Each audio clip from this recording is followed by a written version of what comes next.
Social media पर channel Mahalakshmi की ओर से आपके पास चतुर्दशी का दिन सादर जय जी के साथ। पर आज चतुर्दशी को ऐसी भयावह घटना की बात कर रहे हैं और ये देख रहे हैं, ये केवल कर्नाटक में ही नहीं चल रही है, यह इस समय देश में नहीं पूरी दुनिया में चर्चा है और जैन समाज को कोई इसकी खबर नहीं। हम आपको विश्वास दिलाते हैं, आप में किसी को इसकी खबर नहीं।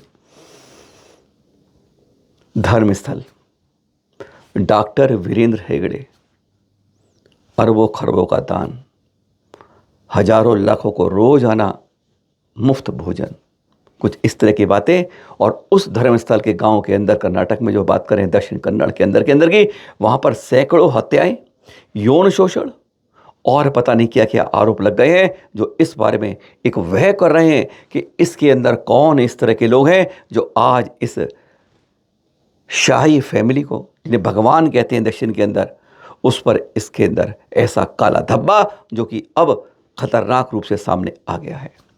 घटना आपकी नहीं है, ये सारे अखबार बता रहे हैं। आज आपको बता रहे हैं कैसे कैसे स्कूल की बेटियों को नग्न और यह खुलासा करा है वहां के एक सफाई कर्मचारी ने। आपका नहीं है कैसी है, 1998 से 2014 लगभग 17 साल में सैकड़ों हत्याओं के बारे में आज ये हर अखबार के अंदर चर्चा के अंदर है। पर जैन समाज बिल्कुल सोया हुआ है, क्योंकि निशाना डॉक्टर वीरेंद्र हेगड़े कहते हैं वर्तमान के भगवान दक्षिण के, जिन्हें प्रधानमंत्री मानते हैं, उनके में। और आज इसके साथ शुरुआत करते हैं कि कैसे एक आदमी सफाई कर्मचारी पहुंचता है अदालत में। जी हाँ, यह व्यक्ति दलित, 3 दशक से अपराध बोध से ग्रस्त, रातों की नींद हराम होने के बाद, कहते हैं कई शहर बदलने के बाद, 48 साल का नकाबपोश के रूप में यह शिकायत करने वाला है। 12 साल से छिप रहा था और कहते हैं सबसे अत्यंत प्रतिष्ठित मंदिर में सफाई कर्मचारी के रूप में काम करता था। 3 जुलाई को उसने पुलिस को बताया और 11 जुलाई को वह काले कपड़े पहनकर, आंखों पर सिर्फ एक पारदर्शी पट्टी से ढका, यह बेलतगांडी की एक स्थानीय अदालत में अपना बयान दर्ज कराने पहुंचा। हाथ में एक बोरी थी जिसमें एक खोपड़ी थी, जो साथ में लाया था प्रमाण के लिए कि सैकड़ों हत्या करके जो दफनाई गई उसके मैंने ही किया है, और उसको कर्म के बारे में आज तक किसी को नहीं पता चला। इंसानी खोपड़ी सबूत के रूप में, और वह पहुंचा स्थानीय अदालत में। आज चैनल महालक्ष्मी उन सभी अखबारों चैनलों के आधार पर यह रिपोर्ट लाया है जो शिकायतकर्ता ने स्थानीय अदालत में उस बोरी में उस इंसानी खोपड़ी के साथ बताई। उसका कहना है कि वह 1995 में मैं वहाँ सफाई कर्मचारी के रूप में शामिल हुआ। धर्मस्थल जिसके मुख्य हैं डॉक्टर वीरेंद्र, जो एक परंपरा से चलते आ रहे हैं। कहता जब मैं गया नेत्रवती नदी के किनारे, ये धर्मस्थल के गांव, जब मैं गया तो मैं उस नौकरी के लिए, तो मैंने अपनी आंखों से देखा था कि वहां पर नदी के किनारे नंगी लाशें चारों तरफ। हैरान हो गया, फक हो गया मैं। किसी पर कोई वस्त्र नहीं था, कोई आंतर वस्त्र में था। कई के ऊपर कह सकते हो आप दुष्कर्म के निशान साफ दिख रहे थे। ऐसे ऐसे उसने अदालत में जो बताया, कहते हैं सबके रोंगटे खड़े हो गए। कौन नकाबपोश है, क्या नाम है, यह उसने सिक्योरिटी लेने के बाद उसको सब कुछ गोपनीय रखा है पुलिस ने। उसकी एक एक बात एकदम हैरान करने, यानी वह उन दफनाता था, उनको जलाता था, इस तरह से साफ करता था। उसको यह तक धमकियां मारपीट के लिए मिलती थी, इसलिए 2014 में छोड़कर वह अलग अलग शहर में भागता रहा। कहता अब मेरे ये सब मेरे अंदर इतना है कि मैं फट जाता हूं, मैं कुछ बता नहीं, इसलिए आज अदालत के सामने, मैं उसके सामने, जिससे इनका खुलासा हो सके। दर्दनाक वाक्य को उसने एक से एक करके बताना शुरू किया। उसने बताया कि मैं किसी ऊपर जाके शिकायत कैसे करता, कि मेरे जो ऊपर के बॉस होते थे, जो अधिकारी होते थे, वह कहते थे अगर तूने मुंह खोला तो तुझे भी मार पीट पीट कर इसी तरह कर देंगे और तेरे परिवार के सारे की बलि चढ़ा देंगे। यह उसका कहना अदालत में था। उसके सामने एक लाश आती थी और उन लाश में कई बार बिल्कुल निर्वस्त्र होती थी, कई बार गोदे के निशान होते थे, लगता था जैसे दुष्कर्म के निशान तक देखता था, और फिर उसे उसको ठिकाने लगाने के लिए दिया जाता था। उसका यही काम जैसे सफाई कर्मचारी के रूप में कई सालों तक यही सिलसिला, सैकड़ों उसका कहने का है। हाँ, वह ब्रेन मैपिंग और पॉलीग्राफ टेस्ट के लिए भी तैयार है। वह कहता है मैं उन स्थानों पर ले जाने के लिए तैयार हूं जहां पर उनको दफनाया गया है। गुप्तांगों पर चोट देकर वह कहता है मैं करा उठता था, कईयों को तेजाब से जलाया गया। ऐसे उस उत्पीड़न जिसने उसने कहा वह पहचान नहीं सकता कि कौन कौन किसका था, पर वह उन जगह उनको लेकर आज भी जा सकता है। सवाल तो यह उठता है वह छुप क्यों गया? 2014 की बात तक के हिस्से में एकदम 2025 में अदालत में कैसे आया, बोरी में एक इंसानी खोपड़ी लेकर?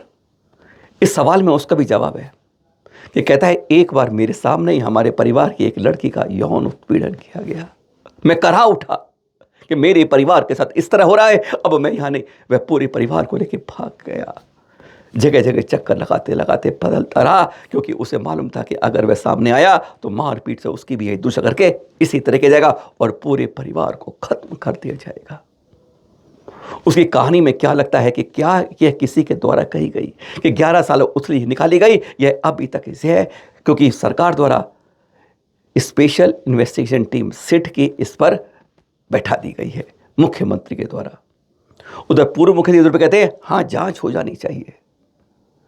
दूसरा पार्श्वनाथ जैन जो धर्मस्थल के हैं वह अधिकारी कहते हैं हाँ इसके बारे में हो मालूम चले क्या है, क्योंकि इससे किसका क्या संबंध है, हम जांच में पूरा साथ दें। वे अपराध बोझ से ग्रस्त होता जा रहा था, कहता मेरा दिमाग फट रहा था, मैं अब क्या करता, इसलिए मैं एक दफनाने वाले स्थान पर गया, खोपड़ी को लाया और फोटो खींचकर आज अदालत में प्रस्तुत करके लिए मैं उसके साथ आया हूं। कुछ लोगों का यह भी कहना है कि हो सकता है सैकड़ों ना हो, चंद हो, लेकिन न्याय मिलना चाहिए। इस तरह की बात पर कुछ ना कुछ खुलासा साफ होना चाहिए। यह कई चैनलों ने, कई अखबारों ने इस बात को रिपोर्ट दी है, जो चैनल महालक्ष्मी आपको उन्हीं के सबूतों पर, उन्हीं के आधार पर आपके सामने यह बात लेकर आया है। अदालत को उसने याद करके बताया कि 2010 में, आज से 15 साल पहले, उसने धर्मस्थल से लगभग 30 किलोमीटर दूर कल्लेरी के एक पेट्रोल पंप से लगभग 500 मीटर पर उसने एक जगह भेजा गया था जहां उसे किशोरी का शव दिया गया था, जिसकी उम्र शायद 12 से 15 साल के बीच की होगी। उसने स्कूल की यूनिफॉर्म की शर्ट पहनी हुई थी, हालांकि उसकी स्कर्ट और अंडरगारमेंट्स गायब थे। उसके शरीर पर यौन उत्पीड़न के स्पष्ट निशान थे, उसकी गर्दन पर गला घोटने के निशान थे। या उसने बयान में लिखा है कि उन्होंने मुझे एक गड्ढा खोदकर उसे स्कूल बैग के साथ दफनाने का निर्देश दिया था। वह दृश्य कहता है आज भी मुझे बार बार कपकपा देता है। उसने एक 20 साल की एक महिला के शव दफनाने की भी एक परेशान वाली घटना का भी विवरण दिया है। उसका चेहरा तेजाब से जला दिया गया था, शव को अखबार से ढक दिया था। उसके शव को दफनाने के बजाय सुपरवाइजरों ने मुझे उसके जूते और सारा सामान इकट्ठा करके उसके साथ जलाने का निर्देश दिया था। ऐसे करके इन अपराधबोधों से आज मैं परेशान हो जाता हूं, इसलिए आज अदालत तक आया हूं। सवाल यह उठता है कि वह आदमी कौन है, इसकी रिपोर्ट की जानकारी नहीं दी जा रही। उम्र 48 वर्ष के आसपास है और वह 11 साल बाद आज अदालत में इस बात को लेकर आया है। क्या धर्म स्थल के साथ पहले इस तरह के विवाद के चर्चे रहे हैं? तो कुछ लोग इतिहास को खंगाल के कहते हैं कि हाँ, पहले भी इस तरह की बातों में यह क्षेत्र चर्चा में आया है। कौन है इसके पीछे, कौन लोग हैं जो इस तरह की बात में है और इसकी बात में कितना वसूद है, क्योंकि वह कह रहा है हर चीज़ के लिए मैं तैयार हूँ, आज मैं चाहता हूँ, और पुलिस सिक्योरिटी उसको पूरी दे दी गई है कि जिससे वह आज अपने अपराधों के लिए पूरी बात को खुलासा कर सके। धर्मस्थल के ऐसे क्या अपराधों का सिलसिला, पहले तो कहते हैं 1980 के दशक से ही कई बार यहाँ विरोध प्रदर्शन हुए हैं। एक अखबार का कहना है कि ये विरोध प्रदर्शन छिटपुट लेकिन लगातार होते रहे, जिनका नेतृत्व अक्सर स्थानीय समूह और परिवारों और राजनीतिक संगठनों ने किया। 1987 में कहते हैं कि 17 वर्षीय एक पदमलता के बलात्कार और हत्या के विरोध में कस्बे में मार्च निकाले गए थे। इन प्रदर्शनों में प्रभावशाली हस्तियों द्वारा कथित तौर पर मामले को छुपाने की कोशिशें की गई थी, लेकिन कथित तौर की धमकी और कानूनी दबाव में इन्हें दबा दिया गया। घटना एक और कहते हैं 2012 के बारे में कि एक और किशोरी से बलात्कार और हत्या के बाद सौजन्य के लिए न्याय आंदोलन के साथ फिर से विरोध भड़क उठे। मामला अभी तक वह भी अनसुलझा है। यह भी कहा गया है कि दशकों से परिवारों और स्थानीय राजनीतिक समूह ने यहां पर प्रदर्शन किए हैं, अधिकारियों को ज्ञापन भी सौंपे हैं, जिनमें 2003 में एक मेडिकल छात्रा अनन्या भट्ट के लापता होने जैसी मामलों को सामूहिक कब्रों और अप्राकृतिक मौत के बड़े आरोपों से जोड़ा गया है। कर्नाटक हाईकोर्ट ने वरिष्ठ वकील और मानवाधिकार कार्यकर्ता जो एस बालन है, उनका कहना है कि धर्म स्थल में हत्याएं और रहस्यमय घटनाएं बार बार गायब होने की 1979 से चली आ रही हैं। बालन का यह भी कहना है, युवा लड़कियों की आत्माएं न्याय के लिए रो रही हैं। सैकड़ों गायब लड़कियों का अपहरण किया गया है, उनके साथ बलात्कार किया गया और उन्हें मार दिया गया है। आजादी के बाद भारत ने अपने गणराज्य में अपराध की इतनी बड़ी गंभीर स्थिति नहीं देखी होगी जो अब सामने आ रही। डॉक्टर वीरेंद्र हेगड़े, उस हेगड़े की परंपरा के अंदर 21वें प्रमुख हैं आज इसमें के चलते आ रहे हैं। पद्म विभूषण से सम्मानित है। प्रधानमंत्री महोदय ने उन्हें राज्यसभा का सांसद बनाया है। अब उनके इस अरबों रुपए का दान देते हैं। हजारों उनके यहाँ रोज निःशुल्क भोजन करते हैं। आज दक्षिण में जैन समाज के अनेकों मंदिर, जिनालय, तीर्थ उन्हीं के सहयोग के कारण चल पा रहे हैं।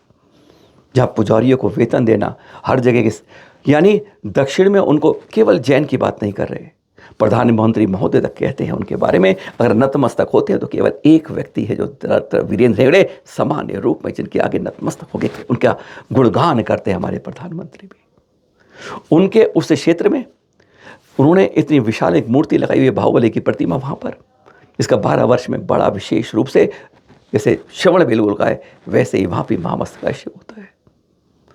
उनके उस परिवार के ऊपर इसके अंदर कौन नीचे ऐसे आदमी हैं जो इस तरह से उनके परिवार को बदनाम करने में लगे हैं? कौन उनके उसके अंदर इस तरह के हैं जो इस तरह की बातें उनके सामने आ रही हैं? उनसे पहले भी, यानी पहले 20वीं जो अधिकारी थे उनसे पहले भी इस तरह की घटनाओं के बारे में आज कहते हैं खुदाई की जा रही है। जैन समाज एक बहुत बड़े घेरे में है कि उनके बारे में, क्योंकि निशाना सबसे ऊपर लगता है, गाड़ी टक्कर की कहीं होती है, प्रधानमंत्री इस्तीफा दो की बात होती है। आज यही गंभीर है। पर यह बात भी आ रही है कि क्या वहाँ का संस्थान, धर्मस्थल, सरकार को, न्यायालय को, पुलिस को इसके अंदर पूरा सहयोग देने को तैयार है? जी हाँ, पार्श्वनाथ जैन जो उसके अधिकारी हैं, जो बने हुए मैनेजर हैं, इंचार्ज कहेंगे, उन्होंने कहा कि हम हर जगह हर समय पुलिस का साथ देंगे अगर कुछ ऐसी बात है, क्योंकि इस बारे में आज 20-25 साल की बातों को कुरेदा जा रहा है जो सामने ऐसी नहीं लगती। पर अगर ऐसी बात है तो हम इसके लिए पूरी तरह तैयार हैं और हम पूरी तरह साथ देंगे। कहानी क्या, कहां से क्या मूर्ति है, इस बारे में कुछ नहीं कह सकता। लेकिन आज जैनों के श्रेष्ठतम दानवीर डॉक्टर वीरेंद्र हेगड़े के सामने एक उंगली उठ रही है कि उनके साम्राज्य में, हाँ साम्राज्य कहेंगे क्योंकि धर्मस्थल गांव उस नेत्रावती नदी किनारे बहुत विशाल रूप से है, जहां से अरबों रुपए का दान हर वर्ष निकलता है। पर ऐसा क्या है कि आज वहां पर उत्पीड़न में कहा जाता है कि सैकड़ों हत्याएं, दुष्कर्म, यौन उत्पीड़न, नग्न, इस तरह की बातें हैं जिसके बारे में अब अदालत की ओर से सिट की जांच बैठी है। खुलासा बाद में होगा। जैन समाज को कुछ पता नहीं है, आज इसके बारे में चिंतन की बात है, जागने, क्योंकि कहते हैं स्वतंत्र इतिहास भारत के अंदर ऐसा बड़ा कांड अभी तक नहीं सुनने में आया है। फिर मिलेंगे कुछ और जानकारी के साथ, पर सजग रहिए, जागते रहिए अपने हर घटना के लिए। सादर जय जनेत।